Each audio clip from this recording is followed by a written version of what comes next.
Lalu seperti apakah tata cara dalam mengajukan gugatan hasil pemilu ke MK? Dan sejauh ini calon presiden siapa saja yang pernah mengajukan gugatan sengketa pemilu ke MK? Kita ikuti pemaparan datanya bersama dengan rekan Fitri Megantara.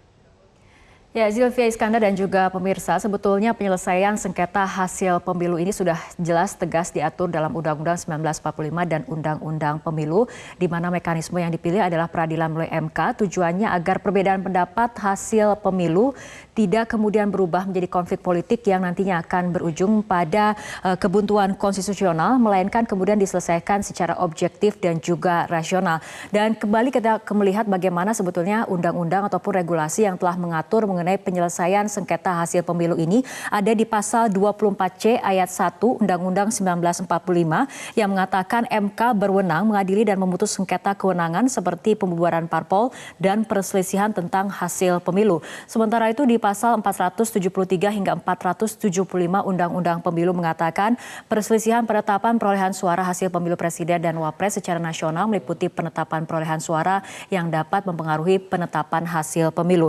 Apalagi kemudian lembaga yang menangani ataupun dipilih untuk menyelesaikan sengketa hasil pemilu adalah MK yang merupakan independen. Kenapa kemudian dikatakan independen? Karena tidak di bawah presiden, di mana penunjukan komposisi hakim MK sendiri 3 hakim ditunjuk oleh presiden, kemudian 3 lainnya oleh DPR dan 3 hakim lainnya adalah oleh Mahkamah Agung.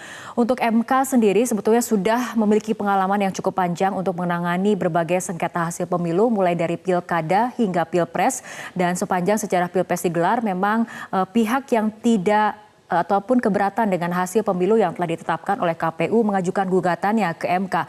Kita lihat di Pilpres pada tahun 2004 silam, di mana yang mengajukan gugatan adalah Wiranto dan juga Solahuddin Wahid.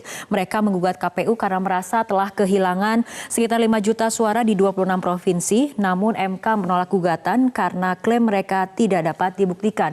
Bahkan di pemilu 2009 ada 2 kandidat yang mengajukan gugatan ke MK, yaitu Megawati Prabowo dan Yusuf Kala Wiranto. Putusannya pun sama, MK menolak gugatan karena bukti-bukti yang diajukan pemohon bahwa telah terjadi kecurangan secara TSM, terstruktur, sistematis, dan juga masif tidak terbukti. Dan di 2014 lalu juga Prabowo Hatta mengajukan gugatannya ke MK dan memang gugatannya ditolak oleh MK. Dan hasil dari putusan MK ini sepanjang kemudian sejarah Pilpres dilakukan, semua kandidat yang sebelumnya mengajukan gugatan, tapi kemudian ketika putusan MK telah diambil, menghormati dan mematuhi putusan MK. Ini untuk kemudian mengajukan gugatan ini adalah ada beberapa syarat ataupun tahapan memang pada saat mengajukan gugatan ke MK. Kita akan lihat datanya berikut ini. Yang pertama adalah permohonan diajukan 3 kali 24 jam. Artinya para pemohon memiliki waktu 3 kali 24 jam sejak diumumkan penetapan perolehan suara oleh KPU. Kemudian perkara PHPU ataupun perselisihan hasil pemilihan umum ini diputus dalam tenggang waktu 14 hari kerja sejak permohonan dicatat ke dalam buku registrasi perkara. Sementara yang menjadi termohon adalah KPU. Proses penanganan penyelesaian PHPU ataupun perselisihan hasil pemilihan umum di Pemilu 2019 ini sebetulnya tidak jauh berbeda dengan pemilu 2014.